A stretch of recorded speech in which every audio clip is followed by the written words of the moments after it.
Hello बच्चों, कैसे हो आप सभी। आप सभी का मेरी इस हिंदी पाठशाला में स्वागत है। तो बच्चों, जैसे कि हम सबको पता है कि हमारे जीवन में पेड़ पौधों का क्या महत्व है।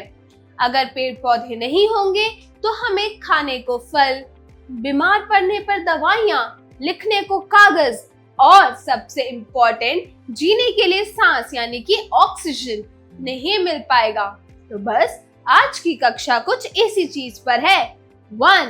हमारी अमूल्य संपदा, हमारी बहुमूल्य संपदा। तो चलिए शुरू करते हैं। अध्याय 3. 1. हमारी अमूल्य संपदा। निबंध।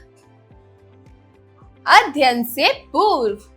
तो बच्चों, यहाँ पर आपको एक चित्र दिया गया है। पता है ना ये चित्र किस चीज का है? Very good. इस चित्र में 3 बच्चे अपने दादाजी के साथ पौधा लगा रहे हैं और कुछ वार्तालाप कर रहे हैं। पता है क्या? जिसमें ये बच्चा अपने दादाजी से पूछता है, ये आप क्या कर रहे हैं दादाजी? तो पता है दादाजी क्या जवाब देते हैं? दादाजी कहते हैं, बेटा, तुम्हारे और तुम्हारी आने वाली पीढ़ियों के लिए मीठे फलों का इंतजाम कर रहा हूँ। निबंध का मूल तत्व। बच्चों को वन संरक्षण का महत्व समझाना। तो जो ये निबंध हम पढ़ने वाले हैं, इसका मूल तत्व है वन संरक्षण यानी वनों को बचाना। इसका क्या महत्व है? तो बस आप लोगों तक इसका महत्व पहुंचाना ही इस निबंध का मूल तत्व है। तो चलिए निबंध को पढ़ना शुरू करते हैं। मानव जीवन के लिए वनों का बहुत महत्व है। जीवन की शुरुआत से लेकर अंत तक मानव जीवन पर्यावरण पर ही निर्भर रहता है। ऐसे में यह कहना गलत नहीं होगा कि पर्यावरण के विभिन्न अंग जैसे वायु, जल, मिट्टी, पेड़ पौधे मानव जीवन के लिए अति आवश्यक है। पर्यावरण के विभिन्न घटकों में वनों का अत्यधिक महत्व है। यदि पर्यावरण का संरक्षण न हुआ तो स्वस्थ जीवन की कल्पना भी नहीं की जा सकेगी। इसका प्रमाण हमें हमारे प्राचीन ऋषि मुनियों के आश्रम में देखने को मिलता था, जो वनों में आश्रम बनाकर न सिर्फ तपस्या करते थे, अपितु गुरुकुल द्वारा शिष्यों को भी प्रकृति से जुड़ते हुए मनुष्य का प्रकृति से संबंध स्थापित करते थे। पहले के जो ऋषि मुनि होते थे तो सबको पता है कि वो तपस्या करते थे। किसके नीचे? पेड़ के नीचे बैठकर। तो वो अपने जो आश्रम होते थे तो वो ऐसे ही पेड़ों के उसमें बनाते थे, ताकि वहां पे ये अपने शिष्यों को प्रकृति से संबंध भी उनका स्थापित कर सके और उन्हें प्रकृति से जुड़े रहने का ज्ञान भी देते रहे। प्रकृति ने धरती को वृक्ष तथा वनस्पतियों के रूप में अनेक अमूल्य संपदा प्रदान की है, जिन्हें वन संपदा कहा जाता है। तो वृक्ष मानव जीवन के लिए सबसे उपयोगी तत्व माने जाते हैं। क्यों? क्योंकि पृथ्वी पर सजीवों को जीवित रहने के लिए ऑक्सीजन की आवश्यकता पड़ती है और ऑक्सीजन का एकमात्र स्रोत वृक्षों को ही माना जाता है। प्राचीन भारतीय ग्रंथों में वनों की महिमा अनेक उल्लेख उपलब्ध है। अथर्ववेद में वनों को समस्त सुखों का स्रोत कहा गया है। गीता में श्री कृष्ण ने वृक्ष को ईश्वर की विभूति कहकर उसका महत्व स्पष्ट किया है। अग्नि पुराण में वृक्षों को काटने का निषेध किया गया है, क्योंकि वे परिवार की सुख समृद्धि के आधार है। मत्स्य पुराण में एक वृक्ष को 10 पुत्रों के बराबर बताया गया है। अतएव वृक्षों की रक्षा और उनका संवर्धन मानव जीवन की सुख सुविधाओं के लिए परम आवश्यक है। वृक्षों को अनावश्यक रूप से काटने अपने पैरों पर कुल्हाड़ी मारना है। वृक्षों के महत्व के संबंध में एक वृद्ध किसान तथा राजा के बीच वार्तालाप का प्रसंग बहुत ही अर्थपूर्ण है। वृद्ध किसान सड़क के किनारे आम का एक पौधा लगा रहा था। वह इतना बूढ़ा और शीर्णकाय था कि उसके हाथ पैर कांप रहे थे। संयोगवश मार्ग से राजा का अर्थ निकला। उसने वृद्ध का पौधा लगाते हुए देखा तो उसके पास पहुंचकर पूछा, बाबा जी, आप बहुत वृद्ध हो चुके हैं, यानी आप बहुत बूढ़े हो चुके हैं। क्या आप इस वृक्ष के फल खा सकेंगे? जो इतनी तन्मयता से यह पौधा लगा रहे हैं, क्या जितनी आस के साथ आप ये पौधा लगा रहे हैं, क्या आप इस वृक्ष का, इस पौधे का फल खा पाएंगे? ऐसा सवाल राजा उस बूढ़े व्यक्ति से, वृद्ध व्यक्ति से पूछता है। तो पता है, वृद्ध हंसते यानी मुस्कुराते हुए उत्तर देता है, महाराज, जिस पौधे को मेरे बाप दादा ने लगाया था उसके फल मैं खाता रहा हूँ। इसी प्रकार जो पौधे मैं लगा रहा हूँ उनके फल मेरे बेटे बेटियां और पोते पोतियां खाएंगे। पेड़ पौधे तो समाज की धरोहर है, ये हमारी अमूल्य संपदा है। तो पता है, राजा ने प्रसन्न होकर वृद्ध को पुरस्कार दिया और सम्मानित किया। वृद्ध किसान का कथन पूर्णतः सत्य था। वन तथा पेड़ पौधे संपूर्ण मानव जाति के लिए धरोहर है। हजारों वर्षों से मनुष्य की एक ही पीढ़ी ने अगली पीढ़ी को सौंपती आई है। अतः वर्तमान पीढ़ी का ये कर्तव्य है कि वह आने वाले पीढ़ियों के लिए अत्यधिक संख्या में वृक्षारोपण करें, यानी कि वृक्ष को बचाएं। आधुनिक काल में पेड़ पौधों को नए संदर्भ में समझने का दृष्टिकोण विकसित हुआ है। अब पेड़ पौधों को हरा सोना कहा जाता है। दोनों में यही अंतर है कि सोना धातु यानी खान के भीतर मिलता है, जबकि हरा सोना यानी कि वृक्ष खुली भूमि पर सुलभ है। धरती पर इंसानों के अतिरिक्त अन्य सजीव प्रजातियां भी मौजूद हैं और हर किसी को जीने के लिए किसी न किसी माध्यम की आवश्यकता पड़ती ही है। ऐसे में वन मुख्य भूमिका निभाते हैं। वृक्षों के लाभ भी अनेक हैं। ये वर्षा यानी कि बारिश में सहायक हैं। बारिश में बहुत जरूरी है वृक्ष। वृक्षों की घूमती हुई शाखाएं श्याम मेघमालाओं को जल वृष्टि का निमंत्रण देती है और वृक्षों की जड़ें पानी के तेज बहाव को रोकती हैं, जिससे भूमि संरक्षण में सहायता मिलती है। तेज बहाव रुकने से भूमि की उर्वरा शक्ति सुरक्षित रहती है और वृक्षों से ही हमें ऑक्सीजन मिलती है। और सबसे इम्पोर्टेंट, हमारे द्वारा छोड़ी गई कार्बन डाइऑक्साइड को भी वे अवशोषित यानी कि वो अपने अंदर इनहेल कर लेते हैं, अपने अंदर ले लेते हैं, और ऑक्सीजन को वो छोड़ते हैं जो हम यूज करते हैं, हम लेते हैं। हमें सांस लेने के लिए ऑक्सीजन की सबसे ज्यादा जरूरत होती है, जो हमें वृक्षों से ही मिलती है। तो वृक्ष कई प्रकार से हमारे काम आते हैं। जड़ से लेकर तना, शाखाएं, औषधियां, लकड़ी, छाल, फल, फूल, बीज आदि सभी हमारे जीवन के लिए उपयोगी हैं, यानी कि जरूरी हैं। उनकी लकड़ी घरेलू उपयोग के सामान बनाने और ईंधन के काम आती है। वनों से ही पशु पक्षियों को आश्रय तथा भोजन प्राप्त होता है और वनों से और भी कई लाभ हैं। पेड़ पौधे वातावरण को अशुद्ध एवं हानिकारक वायु को स्वयं पचाकर हमें शुद्ध वायु प्रदान करते हैं। ये भूमि को अधिक तप्त होने से रोकते हैं और वनों की अधिकता के कारण ही प्राकृतिक आपदाओं में कमी आती है। क्यों? क्योंकि वैज्ञानिक का अनुमान है कि यदि भूतल पर वृक्ष न होते तो पृथ्वी का तापमान बढ़कर इतना हो जाता कि ध्रुवीय प्रदेशों पर जमी बर्फ पिघल जाती और उस बर्फ के पिघलने से पृथ्वी पर जल की मात्रा इतनी अधिक हो जाती कि पृथ्वी उसमें समा जाती। तब न पृथ्वी पर मानव पर रह पाता, न पशु पक्षी और न ही वनस्पति जगत हो पाते।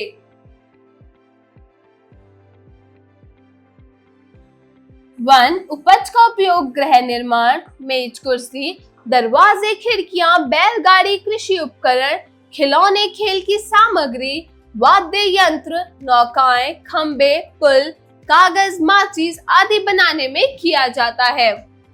आज शहरीकरण और विकास के नाम पर वनों को काट लकड़ियों की कालाबाजारी बेझिझक हो रही है। जनसंख्या विस्फोट के फलस्वरूप अधिक खेती के लिए वनों की कटाई, नदी घाटी परियोजनाओं को पूरा करने तथा रेल मार्गों एवं सड़कों का विस्तार करने के लिए भी वनों का सफाया किया जा रहा है। अपनी वर्तमान परिस्थितियों में ही वनों के क्षेत्र को बढ़ाने तथा ऋतुमय संवर्धन के लिए हमें प्रयास करने होंगे। जहां नहरों और सड़कों का निर्माण किया गया है, उनके किनारे वृक्ष लगाए जा सकते हैं। सड़कों के किनारे वृक्ष होने से जहां वायुमंडल का संतुलन बनाए रखने में सहायता मिलेगी, वहीं यात्रियों को शीतल छाया भी सुलभ होगी।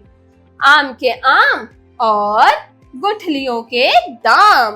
भारत सरकार द्वारा अपनाई गई नीति के अनुसार देश में 33% भूभाग पर वन होने आवश्यक है और विगत दशकों में वनों की अंधाधुंध कटाई होने से वनों का क्षेत्र घटकर 20% से भी कम रह गया है और वनों की इस कमी की पूर्ति हेतु सामाजिक वृक्षारोपण कार्यक्रम व्यापक स्तर पर चलाने की आवश्यकता है, जिसके अंतर्गत सार्वजनिक भूमि पर विभिन्न प्रकार के वृक्ष लगाकर वृक्षों को संरक्षित करने के नए नए तरीकों को इजाद किया जा सकता है, यानी कि अपनाया जा सकता है। जिन क्षेत्रों में वनों का विशेष रूप से अभाव हो गया है वे पुनः नए सिरे से वृक्षारोपण किया जाए। जहां पर जिस क्षेत्र में वृक्ष को खत्म कर दिया गया है, यानी कि जंगलों को, वनों को खत्म कर दिया गया है, वनों को काट के बड़े बड़े अपार्टमेंट्स, होटल्स, घर, ये सारी चीजें बना दी गई हैं, तो उनको आप नए सिरे से भी वृक्षारोपण कर सकते हैं, यानी नए सिरे से भी वहां पर पेड़ उगा सकते हैं।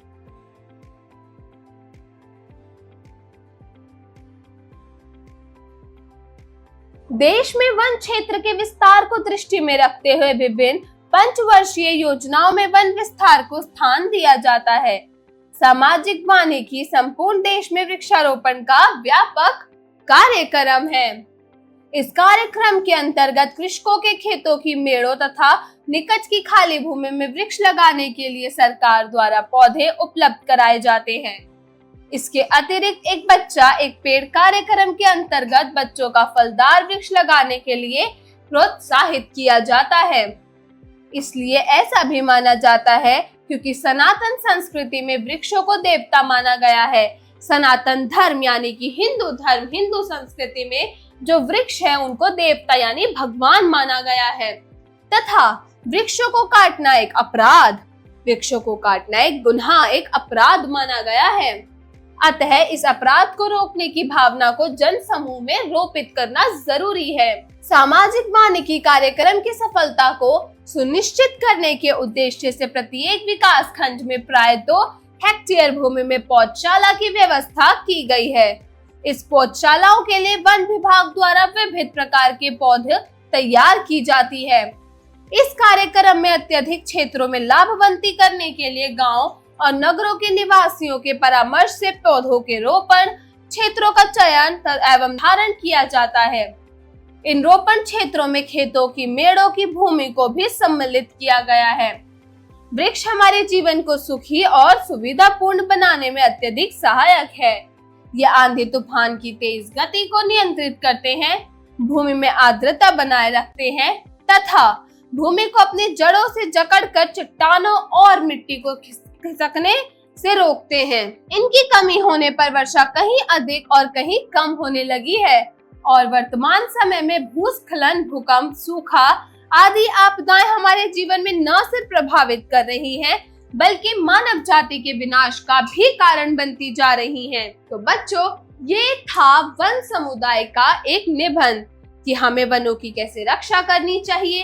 वर्षा कम, वन कम होने से पेड़ों की कमी, पेड़ों की कमी से वर्षा की कमी और वर्षा की कमी से भूस्खलन, भूकंप, सूखा आदि आपदाएं जो है वो हमारे जीवन को प्रभावित कर रही हैं। और वो सिर्फ प्रभावित ही नहीं कर रही हैं, बल्कि इंसान यानी जो मानव जाति है उसके विनाश का, उसके खत्म होने का भी कारण बनती जा रही हैं। चलिए अब शब्दार्थ को पढ़ते हैं, शब्दार्थ की ओर बढ़ते हैं। शब्दार्थ: घटक मतलब तत्व, धरोहर मतलब अमानत, आर्द्रता मतलब नमी, हरितिमा मतलब हरियाली, संपदा मतलब संपत्ति, निषेध मनाही, सर्वधन बढ़ावा, क्षीणकाय अत्यंत दुर्लभ। उच्चारण करें। तो बच्चों, यहाँ पर आपको कुछ शब्द दिए गए हैं, आपको इन शब्दों का सही सही उच्चारण करना है। तो चलिए मेरे साथ इन शब्दों का उच्चारण करना शुरू कीजिए। दृष्टिकोण, जल वृष्टि, स्रोत, विभूति, ध्रुव्य, नियंत्रित, अंधाधुंध, सामाजिक, कार्यक्रम, सुनिश्चित, कार्यक्रम सुनिश्चित। तो बच्चों, जो पाठ जो निबंध अभी हमने पढ़ा हम उसका थोड़ा सा अभ्यास करेंगे, यानी कि अभ्यास कार्य शुरू करेंगे। तो चलिए मेरे साथ अभ्यास कार्य करना शुरू कीजिए। अभ्यास कार्य, जरा बोलिए। Speaking skills. प्रश्न 1, दिए गए प्रश्नों के उत्तर बताइए। तो बच्चों, यहाँ पर आपको कुछ प्रश्न दिए गए हैं, आपको इन प्रश्नों के सही सही उत्तर बताने हैं।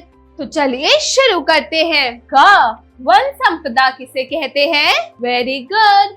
वन संपदा हम प्रकृति द्वारा दिए गए वृक्षों और वनस्पतियों को कहते हैं। अगला है ख, भूमि की उर्वरा शक्ति किसके द्वारा बढ़ती है? भूमि की उर्वरा शक्ति बच्चों वर्षा वृक्षों के द्वारा बढ़ती है। क्यों? क्योंकि जब बारिश होती है और बारिश का बहाव तेज होता है तो जो जड़ होती है पेड़ों की, वो अपने जड़ से बारिश के पानी को अपने उसमें सोख लेती है, जिससे पानी का बहाव एक न्यूट्रल लेवल पर होता है, जिससे भूमि की उर्वरा शक्ति बढ़ती है। ग, पर्यावरण का आधार किसे माना गया है? तो बच्चों, पर्यावरण का आधार भी वृक्षों को माना गया है। घ, वन हमारे किस किस काम आते हैं? तो वन मतलब कि वृक्ष, और वृक्ष हमारे किस काम आते हैं?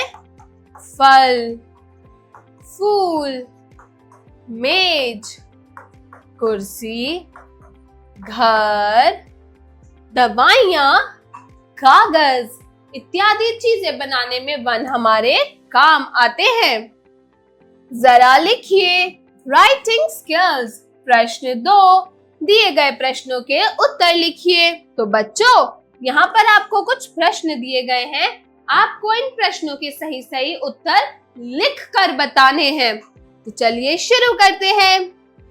क, वन पर्यावरण को किस प्रकार संतुलित रख सकते हैं? तो बच्चों, वन पर्यावरण को अधिक से अधिक वृक्ष लगाकर, क्योंकि जितने अधिक से अधिक वृक्ष लगेंगे उतनी ही ज्यादा ऑक्सीजन मिलेगी और हम उतनी ही ज्यादा कार्बन डाइऑक्साइड वृक्षों को दे सकते हैं, जिससे हमारा पर्यावरण संतुलित रहता है। तो वृक्ष यानी कि वन जो है, वन पर्यावरण को वृक्षों द्वारा संतुलित रख सकते हैं। ख, वृक्षों का संरक्षण और उनका संवर्धन किस कार्य हेतु आवश्यक है? वृक्षों का जो संरक्षण है, जो प्राकृतिक आपदाएं आती हैं, उनको रोकने के लिए और भूमि कटाव को बचाने के लिए वृक्षों का संरक्षण और उनका संवर्धन जरूरी यानी कि आवश्यक है।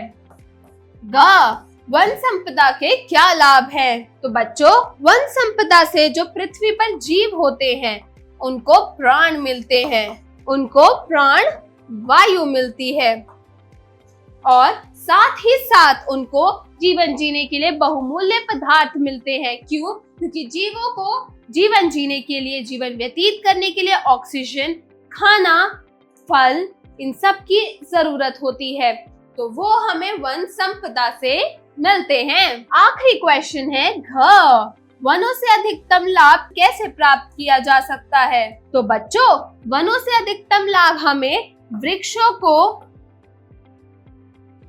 काटने से रोकने और ज्यादा से ज्यादा वृक्षारोपण करने से ही हमें वनों का अधिकतम लाभ हो सकता है, हम उसका लाभ अधिक से अधिक प्राप्त कर सकते हैं।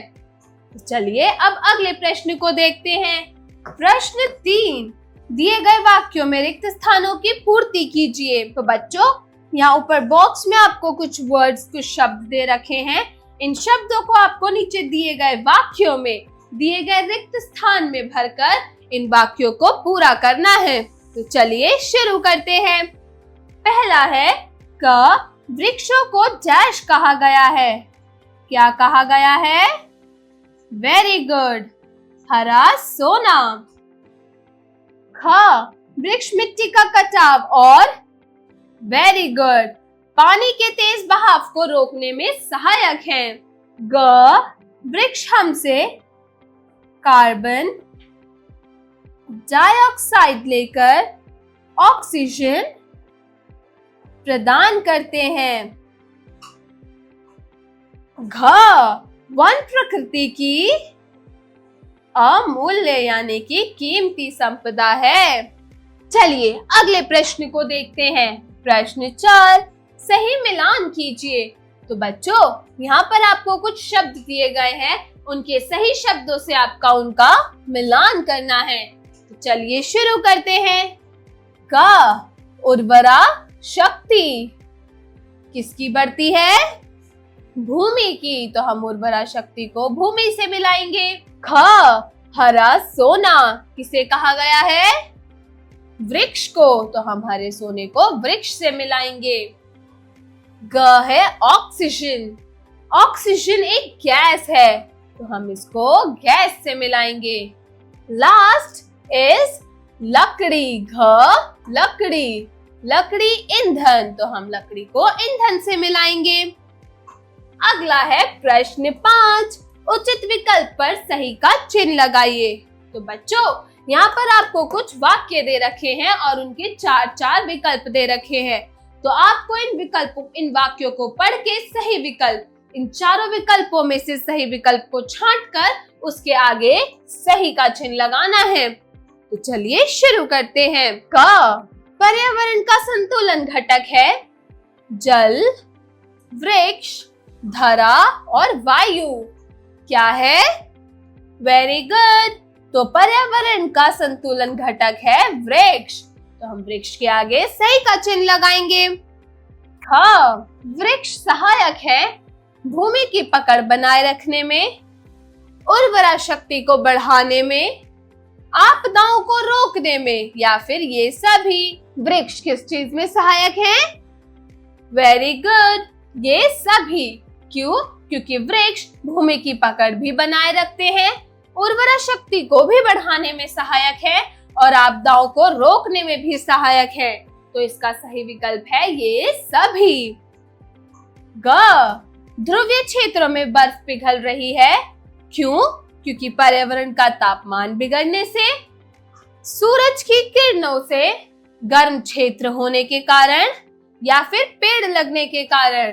तो इसका सही जवाब होगा पर्यावरण का तापमान बिगड़ने से ध्रुवीय क्षेत्रों की बर्फ पिघल रही है। अगले प्रश्न को देखते हैं। प्रश्न 6, दिए गए शब्दों से वाक्य बनाइए। तो बच्चों, यहाँ पर आपको कुछ शब्द दे रखे हैं, आपको इन शब्दों से वाक्य बनाना है। चलिए शुरू करते हैं। पहला शब्द है क, संरक्षण। संरक्षण से हम वाक्य बनाएंगे। हमें वृक्षों का संरक्षण करना चाहिए।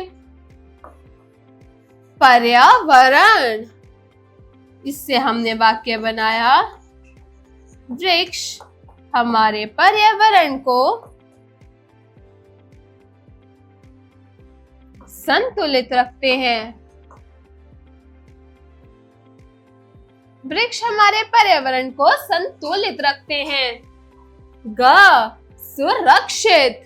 सुरक्षित से हम वाक्य बनाएंगे वनों को सुरक्षित रखना हर मानव का कर्तव्य है। वनों को सुरक्षित रखना हर मानव का कर्तव्य है। घ, सहायक। प्राकृतिक आपदाओं को रोकने में सहायक है। वृक्ष प्राकृतिक आपदाओं को रोकने में सहायक है। अगला है जरा सोचिए, क्रिटिकल थिंकिंग। प्रश्न 7, वृक्ष पर्यावरण का आधार है कैसे? कक्षा में चर्चा करते हुए लिखिए। तो बच्चों, जैसा कि हमने दिए गए निबंध में पढ़ा कि हर पूरे पर्यावरण का आधार ही वृक्ष है। वृक्ष नहीं होंगे तो पर्यावरण नहीं होगा। लेकिन कैसे? इसका जवाब आप कक्षा में चर्चा करते हुए दिए गए स्थान पर या फिर अपनी अपनी नोटबुक्स में लिखेंगे। प्रश्न 8, वृक्षों को काटना अपने पैरों पर कुल्हाड़ी मारने के समान है। इस कथन को अपने शब्दों में स्पष्ट कीजिए। वृक्षों को काटना अपने पैर पर कुल्हाड़ी मारने के समान है। आप इस कथन से क्या समझते हैं? इस कथन को समझिए, समझने का प्रयास कीजिए और इसका जवाब भी आप अपने अपने नोटबुक्स में अपने अपने शब्दों में लिखेंगे। प्रश्न 9, वृक्षों के संवर्धन हेतु हमें क्या प्रयास करने होंगे? कक्षा में संवाद माध्यम से चर्चा करते हुए बताइए। तो बच्चों, वृक्षों के संवर्धन हेतु हमें क्या प्रयास करने चाहिए, इस बारे में कक्षा में संवाद कीजिए और एक संवाद के माध्यम से ही इसका जवाब बताइए। अगला क्वेश्चन है प्रश्न 10, वनों के कटाव हुए बिना औद्योगिकरण संभव नहीं है। इस कथन से आप कितना सहमत हैं और क्यों सहमत है, और नहीं है तो क्यों नहीं है लिखिए। तो ये कथन वनों के कटाव हुए बिना औद्योगिकरण यानी इंडस्ट्रियलाइजेशन क्यों नहीं पॉसिबल, संभव क्यों नहीं है? तो आपको कथन से सहमत हैं? क्या आप भी ये मानते हैं? अगर मानते हैं तो बताइए कि क्यों, और नहीं मानते तो भी उसका रीजन बताइए कि क्यों नहीं मानते। इसका जवाब भी आप दिए गए स्थान पर लिखेंगे या फिर अपनी अपनी नोटबुक्स में लिखेंगे। चलिए अब हम अगले प्रश्न को देखते हैं। जरा भाषा पर गौर कीजिए। Language skills. प्रश्न 11, दिए गए शब्दों के विलोम शब्द यानी कि उल्टे अर्थ वाले शब्द लिखने हैं। तो चलिए शुरू करते हैं। क, स्वस्थ। स्वस्थ का उल्टा अर्थ होगा वेरी गुड, अस्वस्थ। ख, शुद्ध, ये होगा अशुद्ध। ग है सुरक्षित। सुरक्षित का उल्टा अर्थ वाला शब्द क्या होगा? असुरक्षित। Very good. घ, मूल्य। मूल्य का विलोम शब्द क्या होगा? Very good. मूल्य का विलोम शब्द होगा अमूल्य। चलिए अब हम अगले प्रश्न की ओर बढ़ते हैं। प्रश्न 12, दिए गए शब्दों के वचन बदल कर लिखिए। तो बच्चों, यहाँ पर आपको कुछ शब्द दिए गए हैं, आपको इन शब्दों के वचन बदलने हैं। मतलब ये दिए तो एक वचन में है, आपको इन्हें बहुवचन में बदल कर लिखना है। तो चलिए शुरू करते हैं। क, शाखा। शाखा का बहुवचन क्या होगा? शाखाएं। ख, पौधा। पौधे। Very good. ग, वृक्ष। वृक्षों। और घ है क्षेत्र। क्षेत्र का क्या बहुवचन होगा? वेरी गुड, क्षेत्रों। प्रश्न 13, दिए गए शब्दों के संधि विच्छेद कीजिए। तो बच्चों, यहाँ आपको कुछ शब्द दिए गए हैं, आपको इन शब्दों को तोड़कर लिखना है। तो चलिए शुरू करते हैं। पहला है सर्वाधिक। इसका संधि विच्छेद होगा सर्व जमा अधिक। ख, अधिकतम। इसका संधि विच्छेद होगा अधिक जमा तम। अगला है प्रदूषण। इसका क्या होगा? वेरी गुड, प्र जमा दूषण, प्रदूषण। घ, पर्यावरण। पर्यावरण का संधि विच्छेद क्या होगा? वेरी गुड, परि जमा आवरण, पर्यावरण। प्रश्न 14, दिए गए मुहावरों का वाक्य प्रयोग कीजिए। तो बच्चों, यहाँ पर आपको कुछ मुहावरे दिए गए हैं, आपको इन मुहावरों का वाक्य प्रयोग करना है। तो चलिए शुरू करते हैं। क, अपने पांव पर कुल्हाड़ी मारना। रमेश ने वृक्ष काट के अपने पैर पर कुल्हाड़ी मार ली। रमेश ने वृक्ष काट के अपने पैर पर कुल्हाड़ी मार ली। ख, जिस डाल पर बैठना उसी को काटना। इसका वाक्य प्रयोग होगा, राधिका ने बुरे काम करके राधिका ने कार्य क्षेत्र में बुरे काम करके यह स्वयं ही साबित कर दिया कि वो जिस डाल पर बैठी है उसी को काट रही है। अगला मुहावरा है, ग टस मस न होना। इसका वाक्य प्रयोग होगा, मीना की शादी में स्टेज से टस से मस न हुई। घ, आम के आम गुठलियों के दाम। इसका वाक्य प्रयोग होगा, महेश को एक साइकिल के साथ इनाम में 100 रुपए भी मिले। ये तो वही बात हो गई, आम के आम और गुठलियों के दाम। ये थे मुहावरों के वाक्य प्रयोग। चलिए अब हम अगले प्रश्न को देखते हैं। प्रश्न 15, दिए गए वाक्यों को शुद्ध करके लिखिए। तो बच्चों, यहाँ आपको कुछ वाक्य दिए गए हैं जो गलत लिखे हुए हैं। आपको इन वाक्यों को पढ़कर इन्हें शुद्ध कर दिए गए स्थान पर लिखना है। तो चलिए शुरू करते हैं। क, कौन आई है देखो। यह वाक्य अशुद्ध रूप में लिखा गया है। इसका सही रूप क्या होगा? Very good. देखो कौन आया है। ख, जो करेगा वह भरेगा। इसका शुद्ध रूप होगा, जो करेगा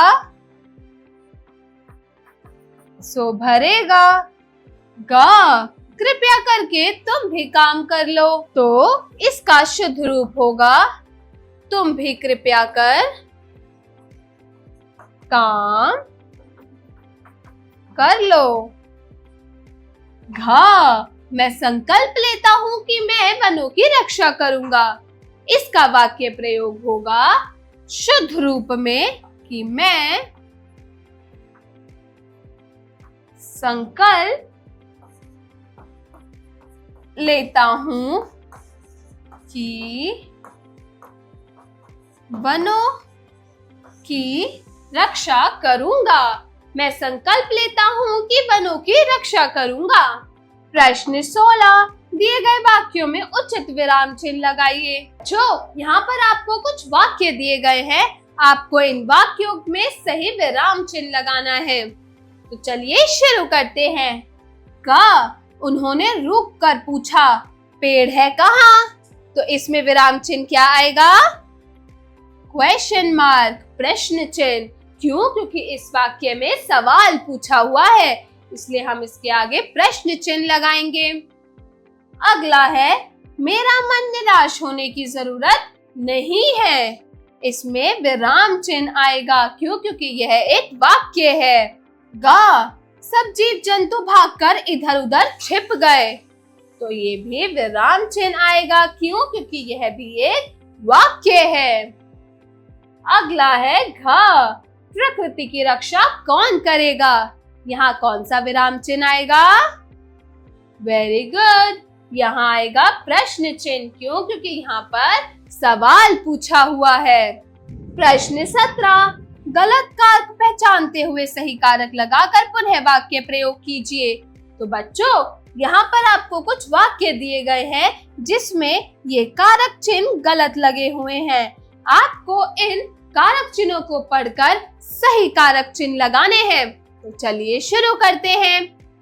क, हम ऑक्सीजन वृक्षों के लिए लेते हैं। गलत। इसमें सही कारक चिन्ह होगा, हम ऑक्सीजन वृक्षों से लेते हैं। हम ऑक्सीजन वृक्षों से लेते हैं। अगला है ख, यात्री पेड़ से छाया को बैठा है। तो इसका वाक्य प्रयोग, इसका सही कारक चिन्ह क्या होगा? यात्री पेड़ की छाया में बैठा है। यात्री पेड़ की छाया में बैठा है। अगला है ग, पक्षी अपना घर वृक्षों के लिए बनाते हैं। क्या यह सही कारक चिन्ह है? नहीं। पक्षी अपना घर वृक्षों में बनाते हैं। अगला है वन के जीवन सुरक्षित है। वन के जीवन सुरक्षित है। क्या ये के कारक विभक्ति कारक चिन्ह सही है? नहीं। इसका सही कारक चिन्ह होगा वन से जीवन सुरक्षित है। वन से जीवन सुरक्षित है। जरा रचनात्मक कार्य कीजिए, क्रिएटिव स्किल्स। प्रश्न 18, पेड़ लगाओ धरा बचाओ पर अनुच्छेद लेखन कीजिए। तो बच्चों, यहाँ आपको एक शीर्षक दे रखा है, पेड़ लगाओ धरा बचाओ। इस पर आपको एक अनुच्छेद लेखन लिखना है। अगला है प्रश्न 19, लकड़ी की कालाबाजारी को रोकने हेतु वन अधिकार को शिकायत पत्र लिखिए। तो जैसा कि आप लोगों को पता है कि आजकल के टाइम में वन से लकड़ियों की कालाबाजारी बहुत हो रही है, तो जिसको रोकने के लिए आप वन अधिकारी को शिकायत पत्र लिखिए। अगला है प्रश्न 20, दिए गए चित्रों का अपने शब्द में वर्णन कीजिए। तो जैसा कि आप इस चित्र में आप जो भी देख रहे हैं, जैसे ये व्यक्ति पेड़ काट रहा है, यहाँ पीछे और भी ढेर सारे पेड़ काटे हुए हैं। चिड़िया डरकर पेड़ों से उड़ रही है। ये व्यक्ति भी पेड़ काट रहा है। यहाँ पीछे फैक्ट्रीज बनी हुई हैं। यहाँ कुछ इंडस्ट्रियलिस्ट बात कर रहे हैं। यहाँ ये मजदूर घर बना रहा है। पीछे कुछ व्यक्ति मजदूरी कर रहे हैं। यहाँ पीछे मिट्टी है, बड़े बड़े अपार्टमेंट्स हैं, बंगलोज हैं, घर हैं। तो ऐसे ही इस चित्र को ध्यान पूर्वक देखकर आपको इस चित्र का वर्णन अपने अपने शब्दों में करना है। अगला है जीवन कौशल एवं मूल्य परक प्रश्न, life skills and value based questions. प्रश्न 21, वन है तो जन है। आप वनों के संरक्षण हेतु अपनी भूमिका किस प्रकार निभाना चाहेंगे? तो बच्चों, जैसा कि हम सब जानते हैं कि अगर वन है तो जन है। आप वन यानी जंगलों को बचाने के लिए अपनी भूमिका कैसे निभाएंगे? आप क्या क्या करेंगे वनों को बचाने के लिए? तो बच्चों, जैसा कि हमने निबंध में पढ़ा कि वन हमारे लिए कितना जरूरी है, ये हमारे जीवन का एक अहम हिस्सा है। तो आप लोगों से यही उम्मीद करती हूँ कि आगे आप और पेड़ लगाएंगे, पेड़ पौधों की रक्षा करेंगे, और अगर आप किसी को पेड़ काटते हुए देखते हैं तो आप उनको सिखाएंगे कि पेड़ हमारे जीवन के लिए कितना जरूरी है। और बच्चों, यही आशा करती हूँ कि आपको आज की क्लास, ये कक्षा अच्छी लगी होगी। मिलती हूँ अगली कक्षा में एक नई कहानी या कविता के साथ। तब तक के लिए बाय बाय।